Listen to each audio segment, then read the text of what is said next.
Callis has been trying to tell us a story every break all morning long, and we're pretty sure it's just a story about him talking to a woman, which isn't interesting to any of us because I'm interested. I don't want to tell it to you because it's interesting. I want your advice because I respect you because you're a married man. That's all. Is that so bad?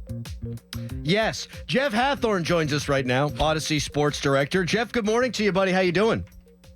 Morning, guys. Help Harry out.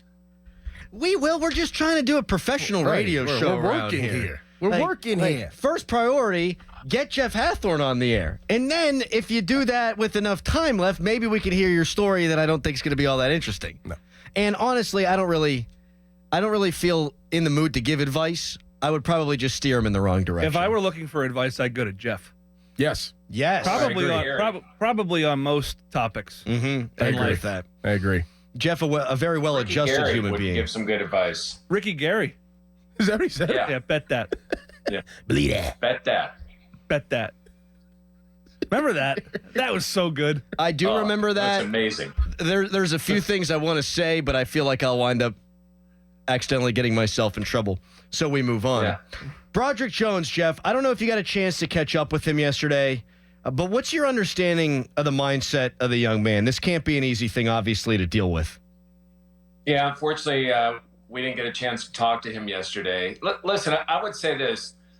Never have I seen him in practice where he's sloughing off or not going full or not had a good attitude. I think this, and this is just my read of it, we've asked him probably 20 times, like every time we've talked to him, which is probably about 20, what side are you going to play on? And every time he kind of, shrugs his shoulders and go, I don't know. Like, I don't know if I'm playing left or right. He said, I'm just going to keep working on both sides. But I'm wondering if he's just to the point of like, hey, I want to be at left tackle. Like, not that right tackle bores him, but maybe there's just something there mentally. But again, I don't see anything. He did do this, though. He admitted after the game, the preseason game with Houston, that he wasn't in the right mindset, which is part of the reason Hunter just destroyed him. So maybe he's just, it's just something that hasn't clicked. Hopefully, this will get that to click because Mike Tomlin's given him another chance. Jeff, a couple players said yesterday that Arthur Smith reiterated to them that the dam is about to break. In your opinion, through the first two games and your assessment, do you believe that? Do you believe that the dam is about to break on offense for the Steelers? Yeah, I get why they're saying that because you see some glimpses. I mean, you saw in the drive with the three Jones penalties, like there were some big plays, especially that throw that Fields made, which is ridiculous. I do see some of that. I mean, I'm not saying this is bursting into 30, 35 points, but I'm trying to look at it objectively, like because you think, all right, if Matt Canada's offense would have had one touchdown in 2 games, people would have been destroying him. But there does seem to be more rhythm, more of a purpose, more of a identity with this offense than we've seen in struggles in the past. So maybe that could turn in, but they're going to be facing a defense that's pretty damn good on Sunday. Yeah, 2 words, Bosa and Mack for you. Yep. Jeff, are you concerned about the lack of production at receiver outside of George Pickens? Yes. Eventually they're going to need that. Maybe in these first couple of games they haven't, but eventually they're going to need some more receiver help. I mean, Van Jefferson, I think Van Jefferson's a nice 3 or 4. And beyond that, I think the other guys can be complementary players. But yeah, I think going down the season, if you have high hopes, you're the Steelers, there's a hole to fill there. Maybe a Roman Wilson comes in and becomes this rookie phenom, but there are definitely question marks there. I want to follow up on what Doran asked earlier, Jeff, about Pickens and the dam about to break and all that. The last few years, I don't think you need to be a media expert. I don't think you need to have sat in on a ton of media scrums to know that there were some rumblings and the guys didn't really believe in the offense or the offensive coordinator. Do you think that has changed? Like, it didn't sound to me like lip service from George Pickens. It sounded like he actually believes what he was saying.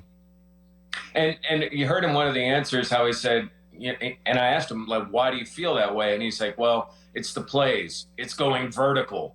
Like, I think there's some, I know, all receivers, not all, receivers at times, certain ones, star receivers, are going to have issues because they feel like they can impact the game with every opportunity, and they probably could and want more chances.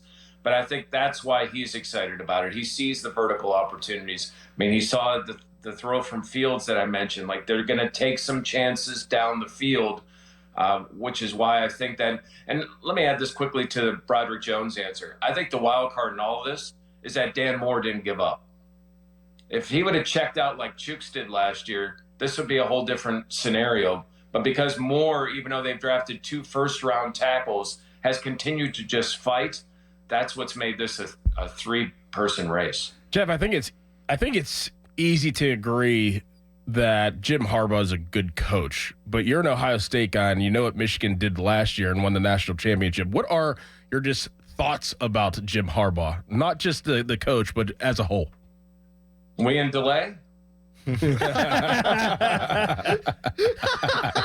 was serious too. He was serious. Why don't you filter this for us, Jeff? And Listen. He brings an intensity, brings a mindset. I mean, it's like playing a team in the AFC North. He brings a toughness where he goes, and I respect that. And you look at this Chargers team. I mean, you bring in Greg Roman, and now all of a sudden they look like that tough, physical Baltimore offense. And defensively, obviously, they've got some players, as you guys mentioned, on the outside. So I respect Harbaugh for the attitude he brings to any team he coaches. And he'll do whatever it takes. Inbounds, out of bounds, whatever Jeff's it about is, to scurry to the bathroom and vomit. Right Well, think about this. I mean, I know Pat Narduzzi had his guys practicing inside last week. The Steelers should probably be doing that this week. I mean, like, legitimately. Harbaugh could have a drone out there. You never know. Jeff, we got to run. We got Bill Hillgrove coming up next. Really good stuff from you. We appreciate the time, as always. And, guys, really quickly, a really cool story, and I think Pat was there, about Eli Holstein and his relationship with his grandparents and how that molded him into the man he is. Yeah, really good stuff, and that makes me nauseous. Well, not that, because I think that's good. It's what fuels a man. But the end of the game makes me nauseous. Nobody even brought up the end of the game. You brought it up. See, this is what you do. You bring up things that Carl. Nobody else does. It's right in. Bet that. Yeah. Thank you, Jeff. Appreciate your time. Hit it, smack it. Jeff Hathhorn.